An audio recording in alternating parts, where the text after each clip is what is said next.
You know what nobody tells you about walking away from a 21-year marriage? It's not about the heartbreak or the dividing of assets. It's that sometimes it's the best business decision you'll ever make. My name is Alara. I'm 44 years old, and 2 years ago, I orchestrated my exit from a long-term, emotionally bankrupt partnership with the kind of severance package that would make a Wall Street titan weep. It was, without a shadow of a doubt, the deal of a lifetime. I had been married to Sterling, Dr. Sterling Ashford to be precise. For 21 years, I wore the title of Mrs. Doctor. Sterling Ashford, like a designer coat, prestigious, envied, but ultimately heavy and ill-fitting. The title came with a sprawling 6-bedroom house in a manicured suburb, 4 precocious children who barely knew their father, and the kind of quiet, gnawing loneliness that settles deep in your bones, a chill that no amount of material comfort can warm. Sterling is a god in the operating room, a cardiothoracic surgeon whose hands are insured for a figure with 7 zeros. He commands respect, admiration, and a salary that could fund a small nation. He was also a ghost in his own home, a fleeting presence marked by the scent of antiseptic soap and exhaustion. His life wasn't measured in days or weeks, but in shifts and emergencies. A 70-hour week was a light one. Our lives were dictated by the shrill cry of his pager, a sound that could rip him from our bed at 3 a.m., from the dinner table during Thanksgiving, from the front row of our daughter's first ballet recital. I still remember my 40th birthday. I had planned a dinner party for weeks. Our friends were there, the caterers were setting out the main course, and just as I was about to blow out the candles on my cake, the call came. A multi-car pileup on the interstate. He was gone without a word of apology, leaving me to smile through my tears and explain to our guests, for the 100th time, you know how at Island he saves lives. But I was the one who managed the lives in our home. I was the one who navigated the turbulent waters of 4 childhoods as if I were a single mother. I attended the parent-teacher conferences, the soccer games, the science fairs, always with a ready excuse for his absence. I was the one who gave up a promising career in art history, shelving my master's thesis on the Florentine Renaissance to become the unpaid CEO of Ashford Incorporated, a domestic enterprise whose sole, all-consuming purpose was to create a frictionless, orderly world for Sterling to exist in. I handled the finances, the contractors, the school admissions, the emotional turmoil of our children. My job was to absorb all the chaos of life so he could go out and save other people's families while his own quietly, inexorably, unraveled. So, when the end finally came, not in a fiery explosion of anger, but in a quiet, mutual acknowledgement that we were no longer partners but cohabitants of a beautiful, empty museum, I didn't walk away with just my dignity. I walked away with a meticulously negotiated, ironclad court order. It guaranteed me lifetime alimony. Lifetime. The word itself was a balm on 2 decades of wounds. Plus, I would remain a beneficiary on his top-tier, gold-plated health insurance plan until one of us remarried. My lawyer called it a major victory. Sterling's lawyer called it extortion. I called it deferred compensation. It was my severance, my pension, my payment for 21 years of service. It was for every missed anniversary, every canceled vacation, every time I had to lie to a disappointed child that daddy's job was more important than they were. For 2 years, my life post-Sterling was a masterpiece of controlled, serene independence. The alimony and child support payments arrived in my bank account on the 1st of every month with the reliability of a Swiss train. I sold the ridiculously large suburban house and bought a more manageable, stylish townhouse closer to the city. I enrolled in a pottery class. I had lunch with friends. I took a part-time administrative job at a local art gallery, just enough to keep my mind sharp and my resume from gathering dust, but not enough to cause any real stress. The kids, who lived with me most of the time, blossomed without the constant, oppressive tension of their father's fleeting, exhausted presence. I had my own space, my own schedule, my own glorious freedom. I had, I believed, hacked the system. I had achieved the perfect, elusive balance. All the significant financial benefits of being married to Sterling, with none of the crushing emotional cost. It was a bulletproof system, a gilded cage I had built for myself, and I held the only key. I was safe. Or so I thought. About 10 months after the ink on the divorce decree had dried, my carefully curated peace was interrupted by a man named Reese. I met him, of all places, at a 4th of July barbecue hosted by a mutual friend. an event I had almost skipped in favor of a quiet night with a glass of wine and a good book. He was standing by the grill, not trying to command it like most men do, but just talking with a group of people, and he had a laugh that was so genuine, it made you want to know what the joke was. He was 39, worked as a social worker for a local nonprofit that helped at-risk youth, and was, in every conceivable way, the living, breathing antithesis of Sterling. Where Sterling's idea of conversation was a clinical monologue about surgical procedures and hospital politics, Reese asked questions. He didn't ask what I did, he asked what I was passionate about. We spent 20 minutes talking about my abandoned thesis on Donatello, a topic that would have made Sterling's eyes glaze over in seconds. When I spoke, Reese actually listened, his phone remaining firmly in his pocket, his gaze focused on my face. He had somehow mastered this insane, revolutionary concept called work-life balance. Imagine that. Our first date, a few days later, wasn't to a Michelin star restaurant designed to impress. He suggested a walk along the river, which culminated in us getting ice cream from a local shop he loved. He insisted I try the salted caramel, and when I got some on my nose, he didn't just point it out, he gently wiped it away with his thumb, a simple, intimate gesture that made my stomach flip. He remembered from our barbecue conversation that I had a passion for old Italian cinema, and a week later, he surprised me with tickets to a restored Fellini film playing at an independent theater across town. These were the small, thoughtful gestures Sterling had abandoned a decade and a half ago, filing them away in his mind under inefficient use of time. The relationship with Reese unfolded with an organic ease I hadn't realized I was so desperately craving. The sex was a revelation. It wasn't just physical, it was a rediscovery of intimacy, of connection, of being desired for who I was, not for the role I played. It was a stark contrast to the final years with Sterling, where intimacy had become a perfunctory, scheduled encounter once a month, another task to be checked off his list. With Reese, I felt seen. I felt young again. We kept things wonderfully, blissfully relaxed. He never pushed to meet my kids right away, understanding I wanted to be sure about him first. He never pressured me for a commitment I wasn't ready to give. His nonprofit salary wasn't exactly surgeon money, so keeping our finances separate was a natural, unspoken agreement. I paid my way, he paid his, and everything flowed without the awkwardness or obligation that money so often brings.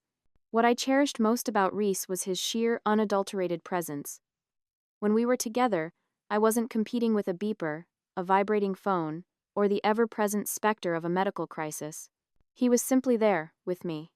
It was a balm on a wound I hadn't known was still so raw and deep. Sterling had made me feel like an essential yet replaceable accessory to his important life. Reese made me feel like the main event. Life with Sterling had been a meticulously scheduled calendar of responsibilities and appearances. Life with Reese was beautifully spontaneous. He'd text me on a Wednesday afternoon with a message like, "Work is soul-crushing today. Let's ditch it, drive to the coast, and watch the sunset." And to my own surprise, we would. He knew how to have actual, unscheduled fun, a concept Sterling would have found bafflingly inefficient. But even in this idyllic new chapter, a safe distance from the wreckage of my old life, there were small, almost imperceptible tremors. Every now and then, Reese would make a comment about my situation with Sterling. It was never delivered with jealousy, more with a kind of anthropological curiosity, as if he were observing a foreign culture.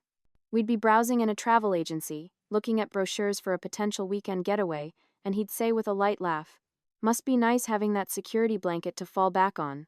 Or one afternoon when my expensive German SUV needed a costly repair, I mentioned the bill and he quipped, "Wish I had a Sterling to cover my emergencies." I'd always deflect with a practiced line, "Hey, I put in my 21 years. That's not a gift, it's my 401k. He would nod and say, "I know, I get it," but I could see a flicker of something in his eyes, a fundamental disconnect. He came from a world where your worth was measured by your impact, not your income. Passion, not paychecks, drove his choices. He couldn't fully grasp the cold, hard, strategic calculus that had defined my entire adult life and was now funding my freedom. I told myself it didn't matter. Our worlds were different, and that was okay. I could have my practical, secure reality and my romantic, soul-nurturing escape all at the same time. I was wrong. The first real crack in our perfect, compartmentalized bubble appeared 8 months into the relationship, and it came disguised as a pregnancy scare. At 44, with my youngest just starting high school, and my oldest looking at colleges, The thought of starting over with a baby was my own personal, visceral version of hell. The 2 weeks we spent in that limbo, waiting for a biological certainty that held my entire future hostage, were a blur of shared, quiet terror. We didn't talk about it much, but the fear was a third person in the room with us, a cold, heavy presence. When the test finally came back negative, my relief was so profound it was almost dizzying. I felt like I had just been pardoned from a life sentence. I wanted to celebrate, to pop a bottle of expensive champagne and toast to our narrow, glorious escape from a fate I couldn't bear to contemplate. But Reese's reaction was different. After the initial, visible wave of relief washed over him, he grew quiet, pensive, almost philosophical. The scare had shaken something loose in him, forcing him to look beyond our carefree, day-to-day existence. He had peered over the edge of a cliff and seen a potential future, and it had fundamentally changed him. That night, the celebratory atmosphere I had hoped for was replaced by a heavy sobriety. He initiated the first deep talk of our relationship. "What are we doing here, Alara?" he asked, his voice uncharacteristically serious as we sat on my expensive leather couch, a glass of untouched wine in his hand. "We spend half the week together. We're obviously exclusive. I love the time we spend together. But are we actually building something, or are we just having fun like a couple of college kids?" I tried to keep my tone light, to steer us back to the safety of the shallow end. "I'm having a lot of fun. Aren't you?" "I am," he said, his gaze unwavering. "More fun than I've had in a very long time." But the scare made me think. It made me realize how much you mean to me. If we're going to be this serious, to be sexually active this regularly, maybe we should be living together. Like real partners. A sudden, sharp chill washed over me, swift and absolute. It wasn't the thought of living with him that scared me. In a different reality, it would have been a welcome idea. It was the immediate, flashing calculation of what that would mean in this reality. The legal clauses, the financial repercussions, the entire, carefully constructed Jenga tower of my life starting to wobble. "Reese, we can't do that," I said, my voice barely a whisper. "Why not?" he asked, his confusion genuine. "Is it about the kids? Do you think it's too soon for them?" "No, it's not just that," I explained, choosing my words with the precision of a bomb defusal expert. "It's the alimony. It's the legal agreement. The decree is very specific. If I cohabitate with another man, it's considered a material change in circumstances. Sterling's lawyers would be all over it. They would argue that I'm receiving financial support from you, and a judge could reduce, or even completely eliminate, my payments." He stared at me, his brow furrowed. It was clear he was trying to process the information, but it wasn't computing. "But that's crazy. I wouldn't be supporting you. We'd split the bills like normal people. We could even sign a document, a cohabitation agreement, stating that we're financially independent. And even if they did reduce it by a little bit, wouldn't it be worth it to wake up together every morning, to build a home?" He didn't get it. He truly, fundamentally, did not grasp the scale of what was at stake. "Reese," I said, leaning forward, my voice strained with the effort of trying to make him understand. "My alimony isn't a little bit of pocket money. It is more than your entire annual salary. It pays the mortgage on this house. It funds my 4 children's college savings accounts. It's the bedrock, the foundation of our entire life. It is not something I can just jeopardize for any reason." The conversation ended there, but it left an ugly, indelible scar. He saw my practicality as a cold, calculated lack of commitment. I saw his romanticism as a dangerous, almost childish naivete. From that point on, a new, humming tension settled between us. He started bringing up relationship escalation, constantly officially meeting my children, spending holidays with his family, talking about our future. Each suggestion, once a welcome thought, now felt like a direct threat to the stable world I had so carefully constructed for my children and myself. I found myself constantly thinking, "Slow your roll there, buddy." I'd been divorced for 2 years. I was finally standing on solid ground after decades of marital quicksand. Why would I risk everything for a feeling? His salary was decent for what he did, noble even, but it was a rowboat compared to the financial ocean liner I was currently sailing on. Moving in with him wasn't a romantic step forward. It was a catastrophic, 6-figure financial risk. I tried to explain this reality again and again, but he only heard it as a personal insult. He thought I was saying he wasn't successful enough, that he couldn't provide for me. That wasn't my point at all. My point was that I already had a provider, secured by law, and I was just being a smart, responsible mother by protecting that asset. But the more I explained the logic, the more he became convinced that I was more committed to Sterling's money than I was to our relationship. Then, on a completely random Tuesday night in October, he blindsided me. The air was crisp, and the scent of autumn was in the air. We had just finished a simple dinner of pasta and salad, and we were cleaning up the kitchen together. I was telling him a funny story about a particularly eccentric artist who had visited the gallery that day, and the atmosphere felt light, comfortable, almost like the early days. For a moment, I allowed myself to believe we had moved past the tension. Suddenly, he stopped wiping the counter, took the dish towel from my hands, and turned me to face him. His expression had shifted from amusement to a profound, unnerving seriousness. "Alara," he began, his voice thick with an emotion I couldn't quite place.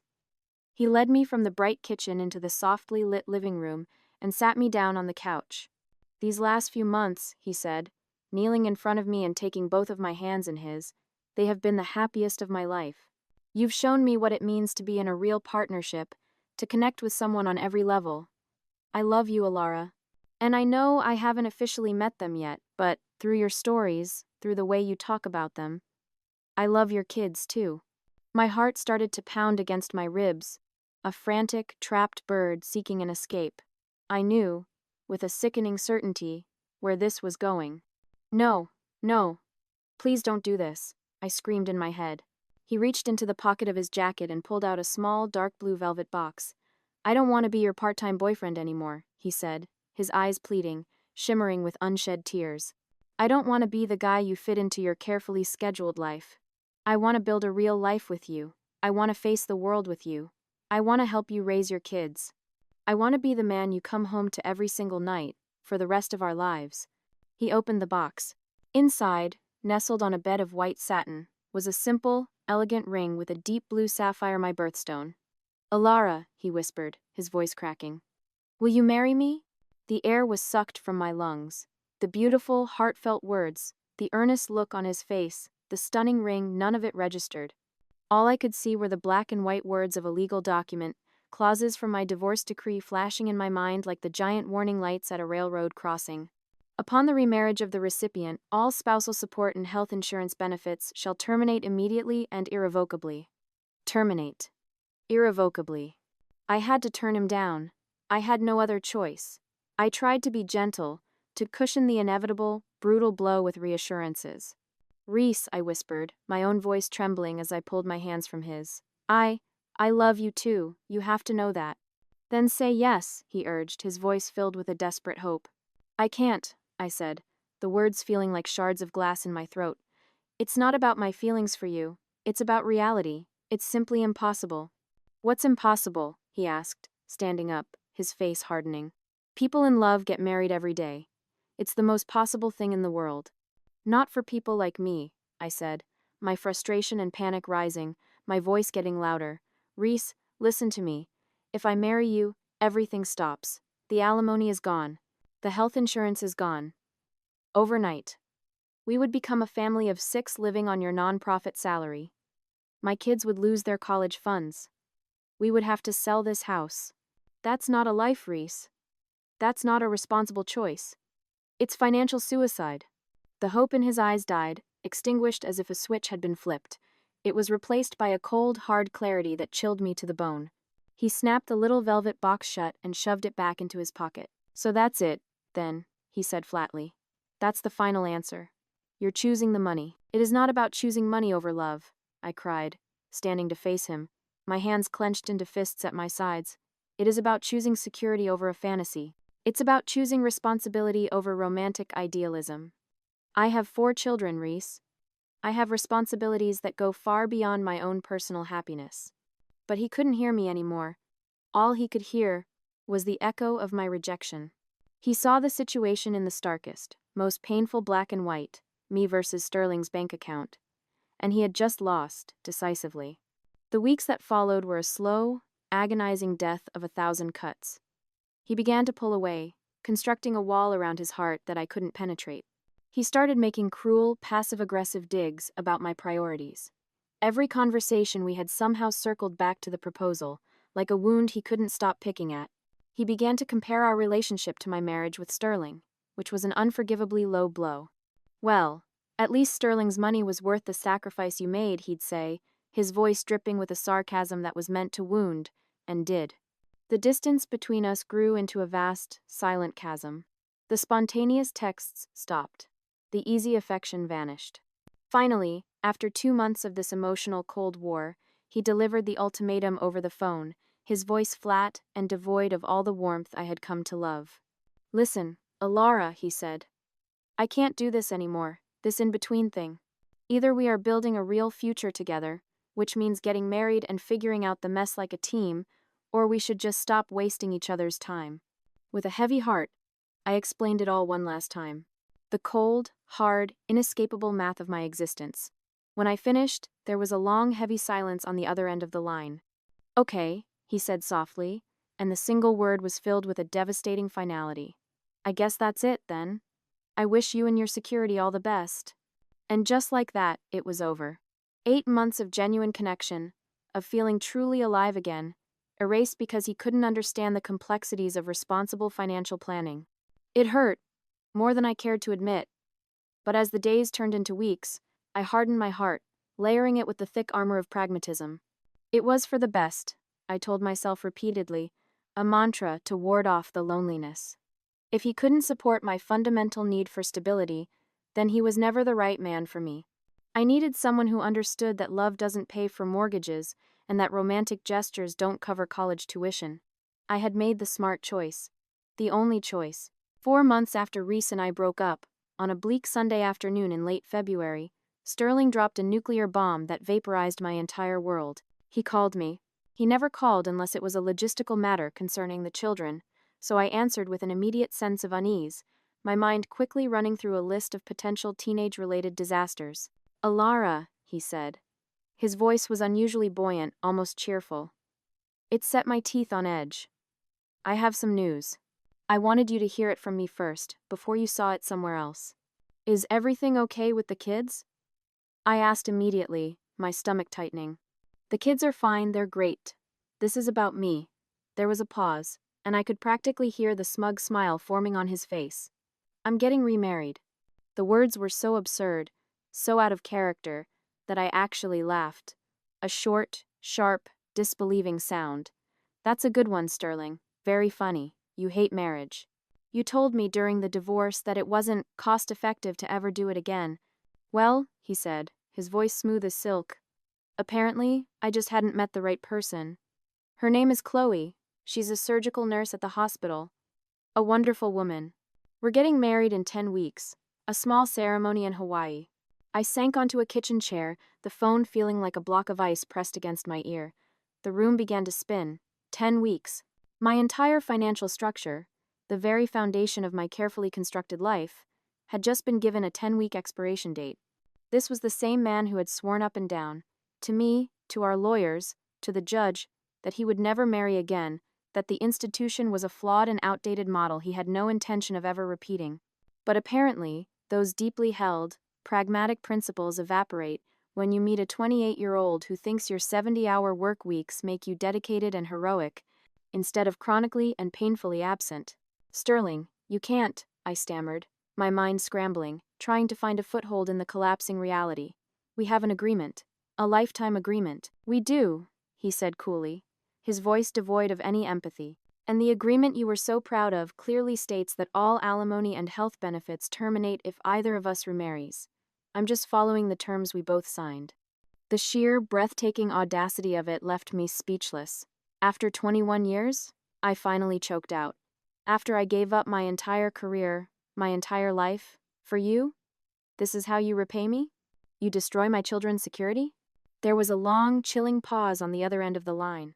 And then he delivered the verbal blow that was more calculated and cruel than any of his years of absence had ever been. "You know, Alara," he said, his voice laced with a cold, triumphant venom I hadn't heard since our divorce negotiations. "Maybe now you'll finally understand what it feels like to have your entire financial future dictated by someone else's romantic choices." He hung up. I sat there in the deafening silence of my pristine kitchen, the carefully constructed walls of my gilded cage dissolving into dust around me. In that moment, I saw the devastating truth. I wasn't a savvy negotiator who had won her independence. I was a fool who had built her fortress on the most unstable, volatile ground imaginable. The future romantic whims of an ex-husband, the timeline was not just brutal, it was a death sentence. 10 weeks to replace an income that had taken me 21 years to earn. My part-time gallery job, which had once felt like a sophisticated, empowering hobby, was now exposed as a pathetic joke. The small paycheck it provided barely covered my gas and grocery bills for a week. It was never meant to be a primary source of income. It was meant to be an accessory to it. In a blind panic, I called Sterling back. I left a rambling, desperate voicemail, hoping to negotiate, to beg for a delay, for a lump sum settlement, for anything. He replied with a curt, dismissive text. "The terms are the terms, Alara. I have paid my dues. I am starting a new life unencumbered. Unencumbered. By me. By the woman who had managed his household, so he never had to think about a leaky faucet or a parent-teacher conference. By the woman who had raised his 4 children into intelligent, compassionate human beings. By the woman who had supported his all-consuming ambition, making it possible for him to work those insane hours by handling every single domestic detail of his life. He was replacing me with a younger, more compliant model who probably thought his emotional unavailability was a sign of his mysterious genius. As if on cue, the universe seemed to delight in twisting the knife deeper. A week later, I was scrolling through social media, a masochistic habit I couldn't seem to break, and saw a post from a mutual friend. It was a picture of Reese, his arm wrapped around a smiling, dark-haired woman. The caption read, "So happy for my buddy Reese and the amazing Sarah. Sometimes you have to go through a storm to find your sunshine." Sarah. She was another social worker from his office. Someone who got his lifestyle, his values, his tax bracket. Someone without 4 kids and a vindictive ex-husband and a mountain of financial complications. Someone who could say yes to a proposal without having to pull out a calculator and run a cost-benefit analysis. The carefully constructed narrative of my life, the one where I was the smart, pragmatic survivor, was being rewritten by others in real time. Friends who had once admired my killer divorce settlement now looked at me with a mixture of pity and condescension, their unspoken judgment hanging heavy in the air between us. You know, one of them, a woman I had considered a close friend, finally said over coffee, "You really should have accepted Reese's proposal when you had the chance. You kind of created this mess for yourself by prioritizing the money over him." They didn't understand. They couldn't possibly understand. I was being responsible. I snapped back, my voice sharper than I intended. I was protecting my children. How could I have possibly predicted that Sterling, the man who loathed the very idea of marriage, would actually find someone willing to marry his absent ass? Reese had expected me to leap off a financial cliff, trusting that his good intentions and his modest non-profit salary would somehow materialize a safety net for a family of 6. That's not love. That's willful stupidity. 8 months have passed since that fateful phone call, and my entire existence has imploded. I managed to find a full-time job in hospital administration at a different hospital from Sterling's, thank God. It's a soul-crushing, bureaucratic position where I spend my days navigating the same type of institutional hellscape that Sterling used to complain about over dinner. The pay is a fraction of my old alimony. My new health insurance plan, purchased through the marketplace after hours of confusing research, costs more per month than my old car payment and covers half as much. My oldest son, Liam, is a senior in high school, his acceptance letters from prestigious universities arriving like cruel jokes in the mail. They are no longer symbols of his success, but reminders of my failure. I lie awake at night, staring at the ceiling, trying to figure out how I am going to help him with tuition. The college funds I so carefully managed are now being bled dry just to cover our monthly expenses. The worst part, the true, ongoing torture, is the constant, public spectacle of Sterling's new life. He, who once disdained social media as a frivolous waste of time, now posts constantly, or rather, his new wife Chloe does, always tagging him. There are photos of them at my son's football game, Chloe beaming, wearing the school colors. There's a video of her helping my youngest daughter Ava build a solar system model for her science fair project I was supposed to help with. The captions are always sickeningly sweet, gushing about her amazing bonus kids and how she feels so blessed to be part of this family. She praises Sterling for how hard he works, how she understands the demands of a surgeon's life.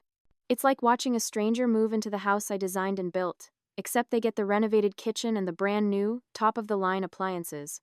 She gets the upgraded version of Sterling, the one who, somehow, miraculously, now makes it home for dinner twice a week. Reese, too, seems to be thriving in his new, uncomplicated life. His social media profile is a travelogue of weekend hikes, trips to craft breweries, and cozy-looking dinners with the ever-present Sarah. She looks happy, carefree. She probably island. She's making romantic decisions without having to consider the practical, devastating consequences for 4 other human beings. What really, truly infuriates me is how everyone seems to have tacitly agreed that this was my fault. As if I was greedy or morally bankrupt for wanting financial security after sacrificing my entire career for my family. Sterling gets to be the hero of his own story, the brilliant surgeon who finally found true happiness. Reese gets to be the romantic victim, the good guy who was rejected by a materialistic, cold-hearted woman, and I'm cast as the villain in both their stories, the woman who chose money over love. But what about my sacrifices? What about the career I abandoned? What about the 21 years I spent building someone else's life while my own was put on indefinite hold?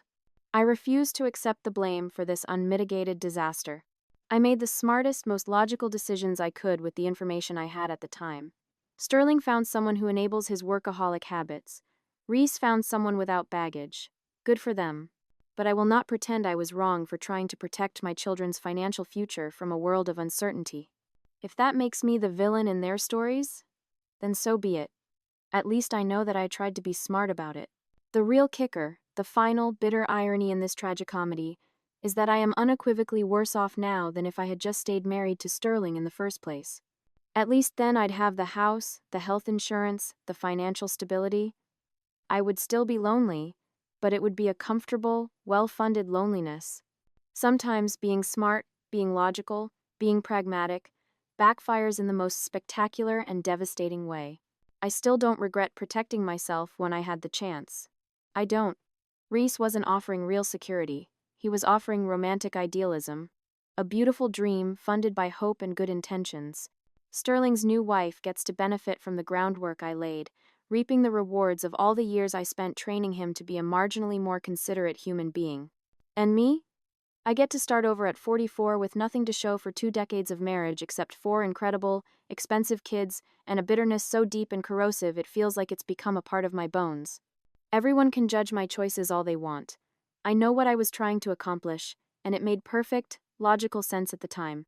It's not my fault Sterling found a doormat with a nursing degree, or that Reese couldn't handle the complexities of dating a woman with real, adult responsibilities. I played the hand I was dealt the best, most strategic way I knew how.